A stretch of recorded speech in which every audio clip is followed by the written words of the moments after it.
On the news tonight, Senate draws battle lines over Natasha's return. Doctors threaten nationwide strike over unresolved demands. Court rejects Yaya Bello's request to travel on earth grounds. And from the foreign scene, Eritrea president says country ready to defend itself against Ethiopia. Good evening and welcome to Major Reports. I am Kayode Adebayo. Osun State Governor Senator Adeleke has charged graduates of tertiary institutions to use the knowledge and skill acquired to engender development in line with the expectations of the people. Governor Adeleke gave the charge at the 11th undergraduate and 7th postgraduate convocation ceremony of Adeleke University, Ede. Governor's Office correspondent Oluwatobiloba Odunuga reports. Of academic excellence, vision, and celebration as Adeleke University, Ede, Osun State, held its 11th undergraduate and 7th postgraduate convocation ceremony. The event, which featured the conferment of degrees, diplomas, and honorary doctorates, drew dignitaries from across Nigeria, including the Osun State Governor, Senator Ademola Adeleke, who was also honored with an honorary doctorate degree by the institution. In his address, Governor Ademola Adeleke, who expressed gratitude for the conferment of honorary doctorate degree bestowed upon him, reflected on the responsibility that comes with such a distinction. The governor, while expressing appreciation to the governing council and management of Adeleke University, noted that the award would further inspire him to serve the people of Osun with greater vigor. Speaking to the graduates, the governor offered heartfelt congratulations, reminding them that the society awaits their input. Senator Adeleke also used the occasion to reaffirm the commitment of his administration to people-oriented governance, just as he highlighted the achievements of his government, attributing them to innovation, sacrifice, and unwavering desire to serve.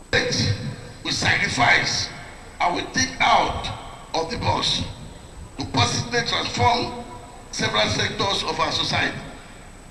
Our waking and sleeping agenda has been and will always be people's welfare and aspiration of the people. I'll take this new recognition of our modest contribution to the state development as a fresh endorsement to push hard on the part of service delivery. We will not waver in our passion to take Osun to the greatest height possible now and in the nearest future. The governor further praised the people of Osun State for being the cornerstone of democratic leadership. Osun people have been our strength. They continue to be our strength. As in every true democracy, the people are the ultimate determinant of power. The power of voters to enthrone leadership through the ballot has been our greatest asset. We belong to the people and we acknowledge the love and the deep love from the street and every corner of Osun State. Earlier in his remarks, the chairman of the University Governing Council, Dr. Adeleke, emphasized the central role of education in societal development, stating that no nation can rise above the quality of its education, calling on both government and private stakeholders to continue investing in institutions of learning. When you find yourself in a company or in an organization as an employee, what this Bible verse is saying is that if you do not put in your best, if you do not work honestly for where you earn your daily bread, that God, this is Jesus Christ saying this in the book of John, chapter 16, verse 12, that if you are not faithful to that particular organization, that particular company, what he's saying here is that God is not going to bless you with your own.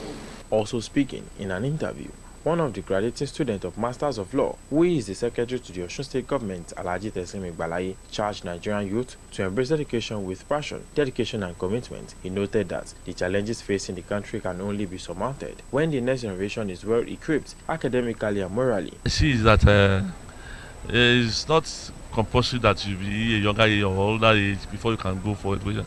No, we learn every day and to acquire knowledge every day, and it's better to continue going for your continue your education. and that's the best way we can eradicate vices in our. The more you are educated, the more you move away from vices. A lot of vices and menace that is going on in the society. It has been Oluwa Tobiloba Odunuga reporting. The Minister of Youth Development, Ayodele Olawande, said President Bola Tinubu is making deliberate efforts to create economic and job opportunities through scale development aimed at empowering the youth.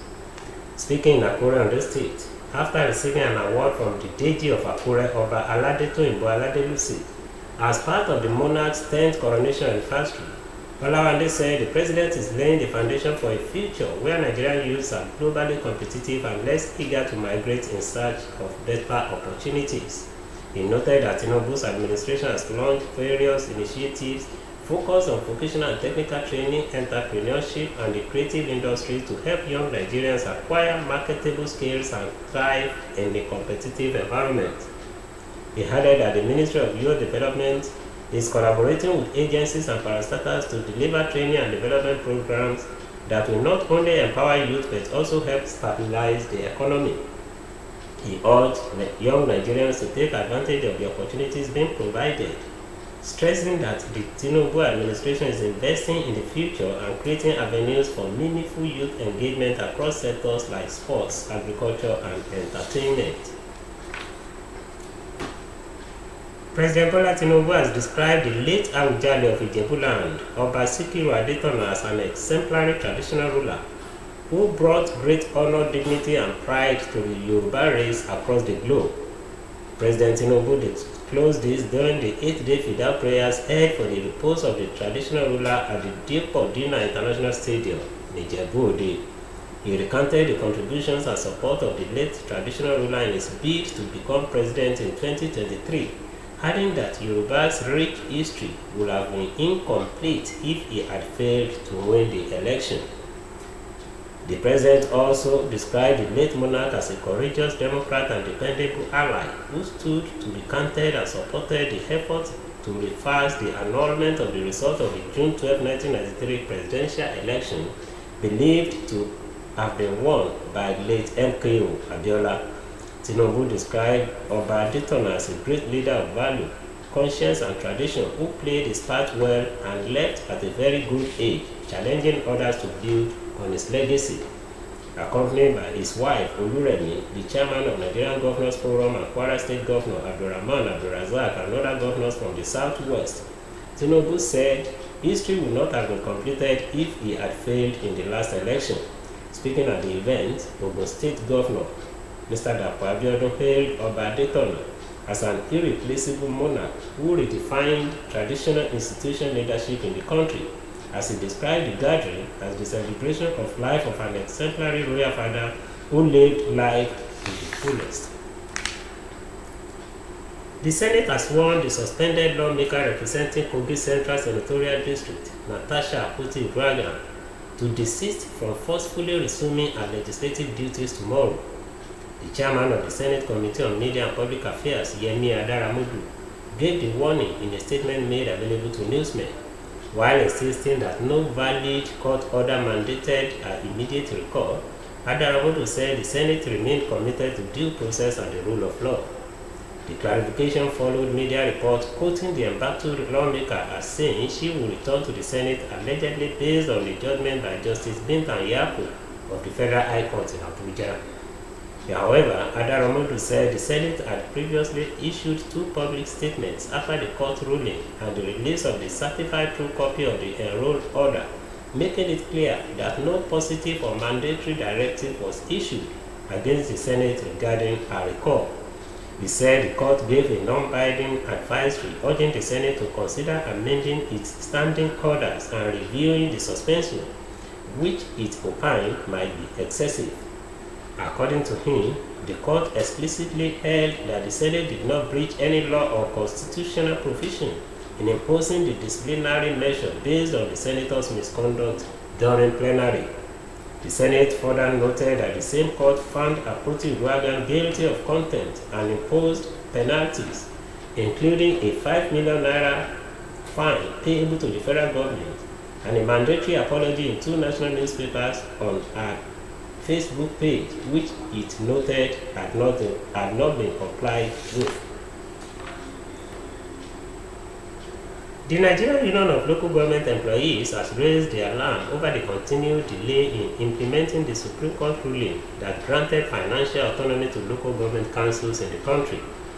The Attorney General of the Federation and Minister of Justice, Lateef Fagbemi, had, on behalf of the federal government, sued the 36 states over the manner the governors are running the local governments.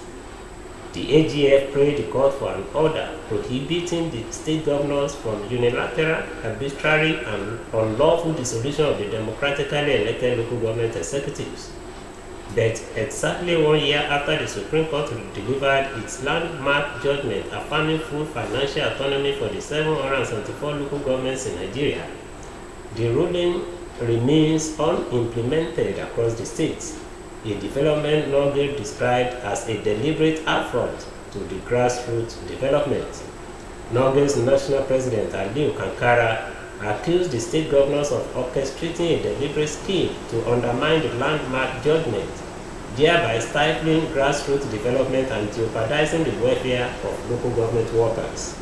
He also warned that the union may resort to a nationwide strike if the federal government fails to enforce the ruling, as he attributed the delay in implementing local government financial autonomy to purely political maneuvers by state governments. He alleged that governors have been unrelenting in their opposition to the local government of autonomy, complicating access to local government funds even after the Supreme Court's unequivocal ruling last year.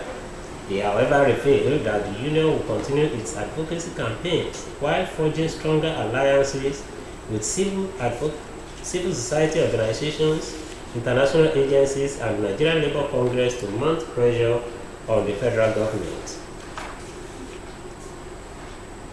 Medical services across Nigeria may face a total shutdown by Thursday, as the Nigerian Medical Association has threatened to begin a nationwide strike if the federal government fails to meet its demands before the expiration of its 21-day ultimatum. The association, which represents doctors nationwide, issued a warning over unresolved issues surrounding remuneration and welfare.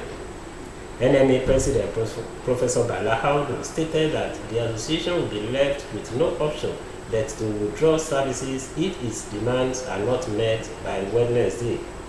He condemned a recent circular issued by the National Salaries, Incomes and Wages Commission, describing it as a violation of previously agreed terms concerning allowances for medical and dental officers.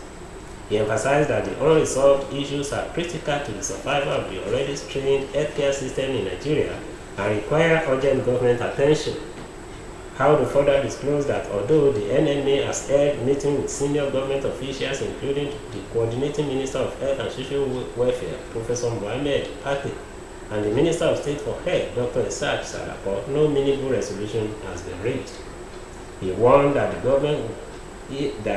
government's continued delay could plunge the country's health sector into crisis, urging the federal government to take the matter seriously and act swiftly to prevent avoidable disruptions to healthcare services across the country. Some retired police officers staged a protest at the entrance gate of the National Assembly in Abuja amid rainfall today. The protesters, who held placards and chanted solidarity songs, are demanding their removal from the contributory pension scheme. The demonstrators, comprising elderly police personnel, stood in the rain, insisting that their welfare and dignity had been neglected for too long. Speaking during the protest, a retired Chief Superintendent of Police, CSP Mani Lawal, called on the government to exit police retirees from the pension scheme, which he described as exploitative and unjust. Despite the rain, the retirees stood firm, vowing not to leave until their concerns were addressed by the leadership of the National Assembly. Security operatives were seen monitoring the protest to prevent any breakdown of law and order. A federal high court in Abuja has declined the request by a former governor of Kogi State, Yahaya Bello, for the release of his international passport to enable him travel to the United Kingdom on health grounds. In a ruling today,